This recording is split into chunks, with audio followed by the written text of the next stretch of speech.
Hello everyone, welcome back to the channel. तो guys, आज मैं आपके साथ इस सिल्वर आर्टिमीजिया या फिर कुछ लोग इस प्लांट को लेवेंडर के नाम से भी जानते हैं, इस प्लांट की जानकारी आपके साथ शेयर करूंगी। अगर हम इस प्लांट को अपने गार्डन में ग्रो करते हैं तो हमें किन चीज़ों का ध्यान रखना है इस प्लांट को ग्रो करते समय। तो गाइस, अगर आप इस चैनल पे नए हैं, चैनल को जरूर सब्सक्राइब कर लें, बेल आइकन को प्रेस कर लें ताकि मेरी वीडियो से रिलेटेड सभी नोटिफिकेशंस आप तक सबसे पहले पहुंचे।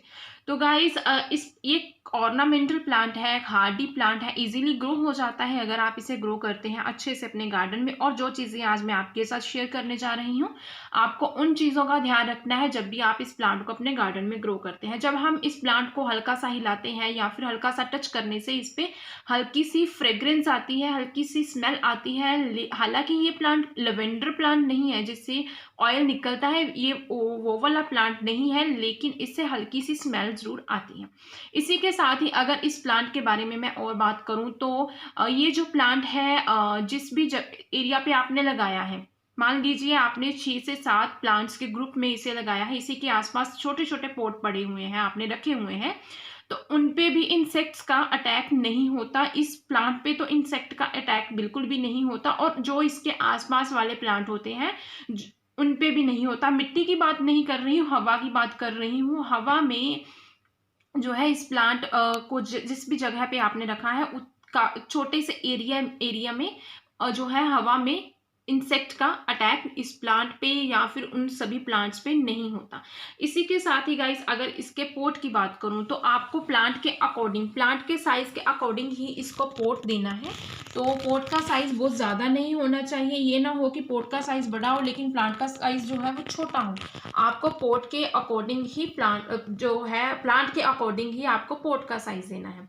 इसी के साथ ही गाइस, अगर मैं इस प्लांट की लोकेशन की बात करूं तो लोकेशन आपको इस प्लांट को वैसी देनी है जिस जगह पे फुल डे इसको सन मिले या फिर हाफ डे भी मिल जाए तो इस प्लांट के लिए इनफ है। 4 से 5 घंटे की इस प्लांट को धूप मिलनी चाहिए। अगर 4 से 5 घंटे की इसको धूप नहीं मिलती तो ये जो प्लांट है वो खराब होने लगता है, या फिर क्या होता है कि इसकी ये जो प्लांट है वो डेड हो सकता है, इसकी जो चमक है वो नहीं रहेगी। तो आपको इसे 4 से 5 घंटे की इस प्लांट को धूप देनी है। और जिस जगह पे मैंने रखा है वहां पे शाम की धूप नहीं मिलती, इसे अर्ली मॉर्निंग इसे धूप मिलती है और दोपहर के बाद तक की इसको धूप मिलती रहती है। और अब अगर हम सर्दियों की बात करें तो सर्दियों में भी आपको 2 से 3 घंटे की इस प्लांट को धूप देनी है, क्योंकि कई बार ऐसा होता है कि सर्दियों में हम जो है वो फुल डे सन नहीं मिलता या फिर 2 से 3 घंटे की ही धूप मिलती है। जितनी भी आपको जितनी देर के लिए भी धूप निकले आपको इस प्लांट को देनी है, नहीं तो प्लांट के खराब होने के चांसेस बढ़ जाते हैं। सर्दियाँ आ रही हैं, सर्दियों में आपको एक चीज़ का और ध्यान रखना है, वो ये है कि आपको इसे ऑन से भी बचाना होगा कि इसे इस वहां पे रखें जहां पे वैसे तो अगर धूप इसको मिलती रहे, साइड से ओपन हो, लेकिन इस पे छत होनी चाहिए जिससे इस पे ओस नहीं पड़े। तो अगर इस पे डायरेक्ट ओस पड़ती है तो ये प्लांट जो है वो खराब होने के चांसेस ज़्यादा हो जाते हैं। तो आपको इस चीज़ का भी ध्यान रखना है। इसी के साथ ही अगर गाइस मैं इस प्लांट की बात करूं तो ये सिल्वर कलर का है, इसमें एक ग्रीन कलर भी आता है।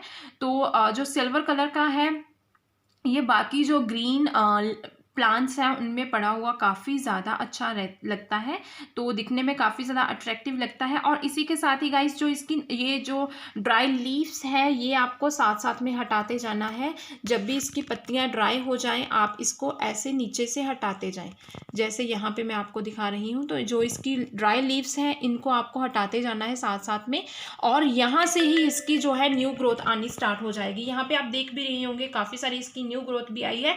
तो यहाँ पे भी नीचे इसकी पत्तियां थी, नीचे पत्तियां जो है वो सूख गई तो हमने उसको हटा दिया, अभी इसकी नई ग्रोथ आ रही है। इसी के साथ ही गाइस, अगर मैं इस प्लांट की मिट्टी की बात करूं तो मैंने इसमें गार्डन सॉइल, रिवर सैंड और काउडंग तीनों को अच्छे से मिक्स किया है और उसी में मैंने इस प्लांट को लगाया है। तो अच्छे से ग्रो कर रहा है जब से मैंने इस प्लांट को लगाया है। पानी आपको इसको ज़्यादा नहीं देना, पानी आपको उतनी ही मात्रा में देना है कि पोट में पानी ठहरे नहीं, और इसकी जो मिट्टी है वो ऐसी होनी चाहिए, वेल ड्रेन भी होनी चाहिए और हल्का सा मॉइस्चर होल्ड करके रख सके, ऐसी मिट्टी इसकी आप लें ताकि जो प्लांट आपका है वो अच्छे से ग्रो कर सके। अगर इस पॉट में पानी ठहरेगा तो ये प्लांट खराब होने के चांसेस तभी ज़्यादा हो जाते हैं। अभी हम बात कर लेते हैं इस प्लांट को जो है रेस्ट का समय क्या कौन सा होता है, डोरमेंसी का पीरियड इसका कौन सा होता है।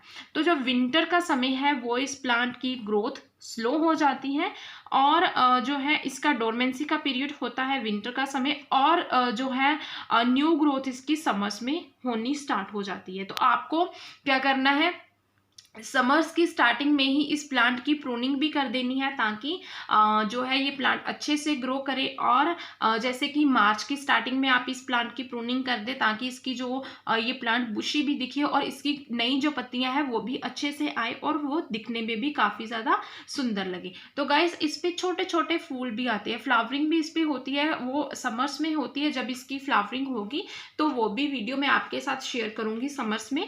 तो छोटी छोटी फ्लावरिंग होती है, फ्लावरिंग जो होती है उसी के सीड के थ्रू भी हम इस प्लांट को ग्रो कर सकते हैं। अगर इसे हमें प्रोपोगेट करना है तो प्रोपोगेशन हम इसकी कटिंग के थ्रू भी कर सकते हैं। अभी तक मैंने की नहीं है, जब मैं इसकी कटिंग करूंगी, प्रोपोगेशन करूंगी, कटिंग के थ्रू इस प्लांट को लगाऊंगी तो इसकी वीडियो भी मैं आपके साथ ज़रूर शेयर करूंगी। तो गाइस वैसे ये जो प्लांट है ये ग्रोथ जो है वो स्लो करता है, तो लेकिन अच्छे से ग्रो हो जाता है, इजीली ग्रो हो जाता है। आपको ज़्यादा इस प्लांट पे मेहनत करने की भी ज़रूरत नहीं पड़ती। लेकिन आप अगर इसे ग्रीन नेट के नीचे रखते हैं या फिर इसे 4 से 5 घंटे की दिन में धूप नहीं मिलती तो इसकी एक तो ये चमक जो है वो चली जाएगी। दूसरा क्या होगा कि जो इसकी लीव्स है जो सिल्वर कलर में है वो ग्रीन होना शुरू हो जाएंगी। जब भी आपके प्लांट की मान लीजिए कि आपने ग्रीन नेट के नीचे रखा हुआ है, जब भी आपके प्लांट की आप देखें कि ग्रीन हो रही हैं लीव्स, आप क्या करें उनको डायरेक्ट सनलाइट में रख दे ताकि जो आपके प्लांट की जो लीव्स हैं वो फिर से सिल्वर हो जाएंगी। तो दिखने में ये काफ़ी ज़्यादा सुंदर लगता है ये वाला प्लांट। गाइस अब हम बात कर लेते हैं कि इस प्लांट को फर्टिलाइज़र आपको किस समय में देना है और कितना देना है। तो फर्टिलाइज़र आप अपने प्लांट की साइज़ के अकॉर्डिंग उसको दे सकते हैं, 1 मुट्ठी या फिर 2 मुट्ठी। तो फर्टिलाइज़र में आपको क्या देना है, काऊ डंग दे सकते हैं या फिर आप इसमें कंपोस्ट डाल सकते हैं। और इसी के साथ ही गाइस अगर मैं समय की बात करूँ तो आपको समर्स की स्टार्टिंग में इस प्लांट को फर्टिलाइज़र दे देना है ताकि ये प्लांट जो है वो अच्छे से ग्रो हो। इसी के साथ ही गाइस इस प्लांट को रीपोर्ट जो है वो बार बार करने की ज़रूरत नहीं पड़ती। जब आप इसको प्लांट को लगाते हैं तो 2 से 3 साल तक इजीली ये ग्रो करता रहता है। उसके बाद आप रिपोर्ट भी करना चाहें तो आप कर सकते हैं। इसी के साथ ही इस पे यहाँ पे मैंने आपको बताया कि हल्के पीले रंग के फूल निकलते हैं और उसी सीड के थ्रू आप इस प्लांट को इजीली ग्रो भी कर सकते हैं। जब इसके जो है फ्लावरिंग होगी वो भी मैं आपको दिखाऊंगी। अगर मैंने इसे सीड से ग्रो किया तो वो भी मैं आपके साथ ज़रूर शेयर करूंगी। तो गाइस जैसे मैंने आपको बताया कि इस प्लांट को 4 से 5 घंटे की आपको धूप देनी है। जिस ओर से इसे धूप मिलती है, जिस ओर से इसे लाइट मिलती है, ये उसी ओर को झुकना शुरू हो जाता है। तो आप इसको रोटेट करते रहें। जैसे मैंने आपको पहले भी बताया कि जो डिफनबिकिया प्लांट है वो भी इसी तरह से है, जिस ओर से उसे लाइट मिलती है वो उसी ओर को झुकना शुरू हो जाता है। तो आपको उस प्लांट को भी रोटेट करना पड़ता है और आप इस प्लांट को भी रोटेट करते रहें ताकि जो आपका प्लांट है वो सीधा रहे।